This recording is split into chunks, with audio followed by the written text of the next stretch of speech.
Item number 5, discussion and public hearing of the annual review and approval of concept plan for Everett Hills subdivision located on Everett Road, approximately 2,500 feet north of Smith Road, zoned R1-OSR. Again, this is the same thing where you all are doing the annual reapproval of the concept plan. Everett Hills is the development that went bankrupt up on Everett Road, and as you can see, it was all graded. The roads are graded out, and very nice driveway right now, but it was never actually subdivided. And normally, if we have something that has not been completed, we would have let the concept plan lapse. However, because of all the infrastructure is already in place, that would not really be too appropriate.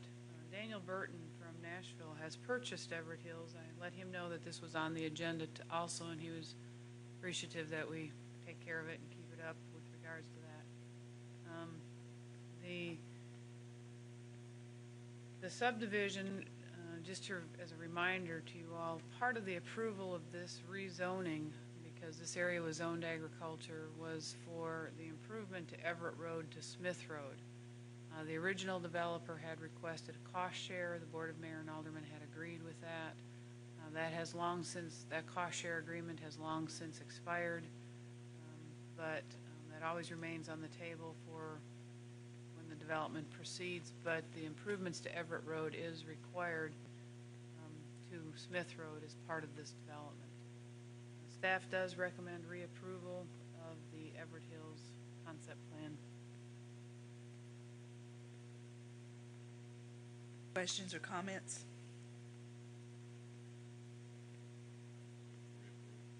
Second. All those in favor say aye.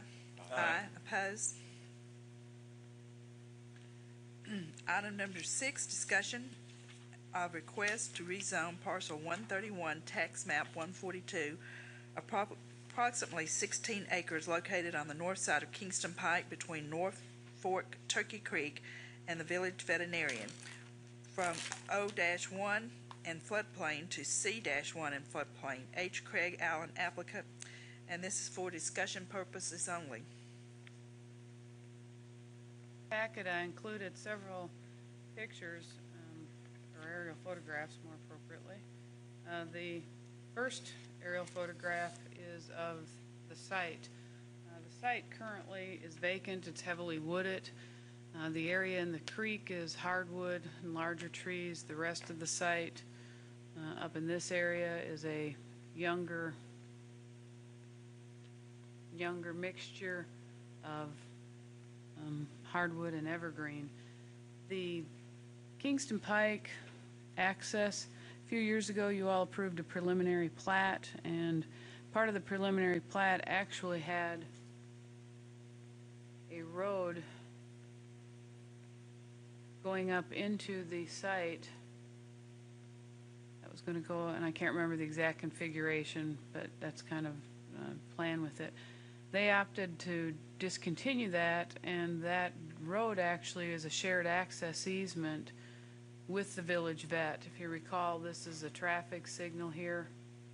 There is a traffic signal down there, obviously, at North Campbell Station Road and Kingston Pike, and in order to keep the distance from the traffic signal and for access to both parcels, this is a shared access easement for the property. This property was rezoned from residential. The back portion of the property was zoned residential back in 2008, excuse me. And at the time, the front portion that was even right here, sorry, there was a line right here that this was zoned office and floodplain because the floodplain is a big portion of this area and extends throughout the whole area through there. And back in 2008, this was rezoned. The back portion was rezoned from R2 floodplain to O1 floodplain, and then also it was determined that the floodplain and the floodway and aquatic buffer should be zoned open space park. This is a common practice that we have done in several locations with when you have environmentally sensitive land, that adding that extra level of zoning as a protection to protect the land. This picture here shows the overlay of the floodplain, the purple being the 500-year, the hashed area being the 100-year floodplain, and this being the zoning district, the zoning map. This is the site right here.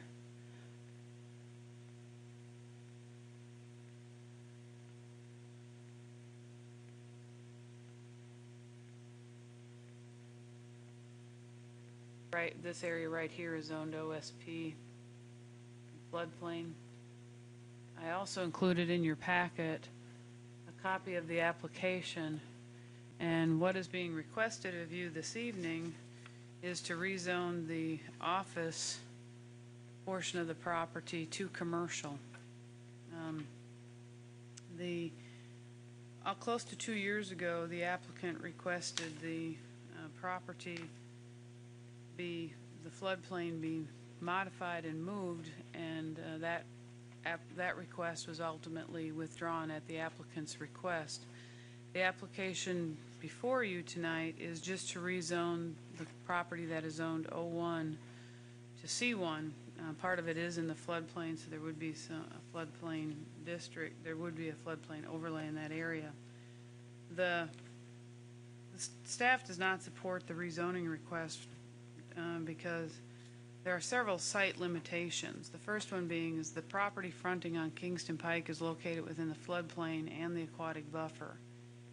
And the developable portion of the property is located behind Village Vet. Shows better on this photograph,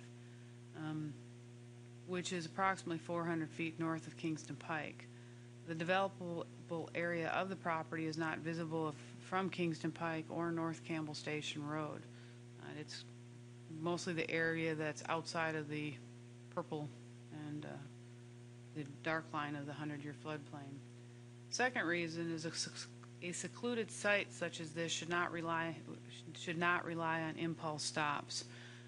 Your commercial zoning districts, your commercial uses, they rely heavily on impulse stops. They need the visibility for that, and this site really needs to be a destination, such as an office district. Like you go to your doctor, you go to your dentist or whatever, that this would be a destination.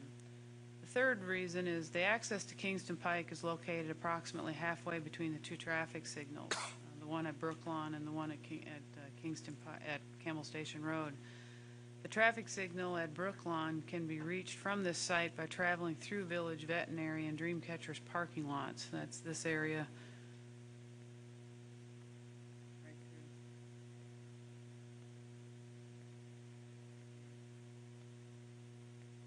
Although it's a good option for lower traffic volumes, it is not recommended to direct higher commercial volume traffic through two parking lots. A traffic signal cannot be added at this location on Kingston Pike because of the close proximity to the two other traffic signals, and because the site is not large enough to generate the traffic volumes needed to warrant a traffic signal.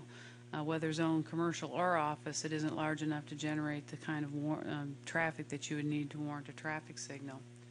In addition to the site limitations, staff does not support the rezoning request for the following reason, is that if the property is zoned commercial, it's likely that a sign ordinance text amendment request would follow. Because the site lacks visibility, commercial entities relying on impulse stops would want to have off-premise signs at Kingston Pike, and off-premise signs have been kind of the basis of our sign ordinance that they are not permitted.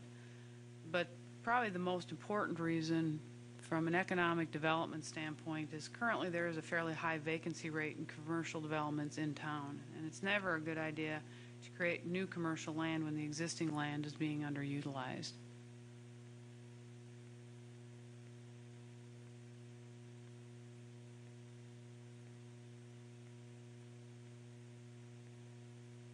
Let me add one thing that I think is relevant, and that is maybe all of you don't know this, but we are engaging in a comprehensive land use plan right away we've selected a contractor. The contract is being written. It's going to take them a few months to do it. But in that plan, we will lay out what we think zonings should be for the next 10 years or so. And there'll be some creativity used in the process, I'm sure. For example, if you go down past Renaissance Center, everything down that way on Kingston Pike is commercial now, isn't it? Yeah, and that may not be the highest and best use for all of that land. So the point is, out of this process, some zonings are going to change. And because of that, at least I am reluctant to entertain the notion of a rezoning prior to our having that in our hands. And I've spoken to Mr. Craig about this, and I think he understands that particular situation. Mr. Craig also wants to have the use of his land. And I think there's some give and take that might be able to happen that might make that possible. But I would let him speak to that.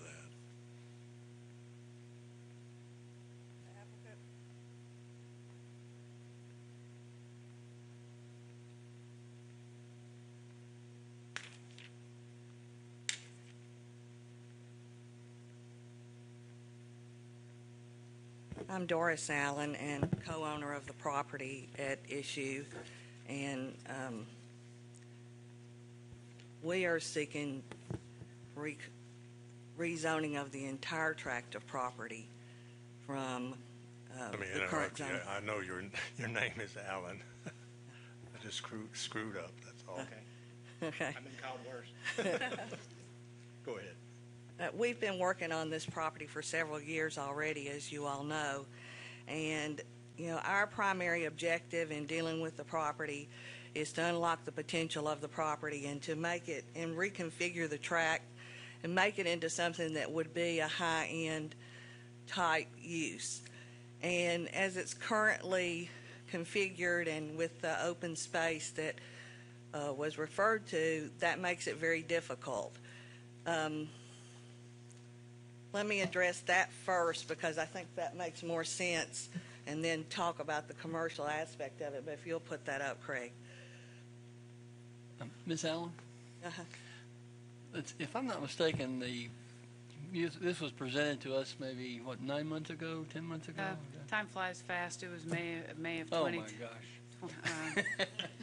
2010. But at that point, did we not ask some questions about get a Tennessee permit to change the floodplain and such as that?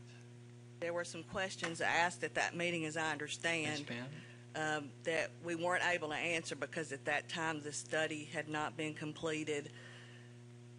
What has Tennessee told you regarding the floodplain of this area? The state of Tennessee. Well, we have David Harbin here, and maybe he can address Okay. that specific question. Then I'll go back to what I was talking Okay, I'm about. sorry to interrupt.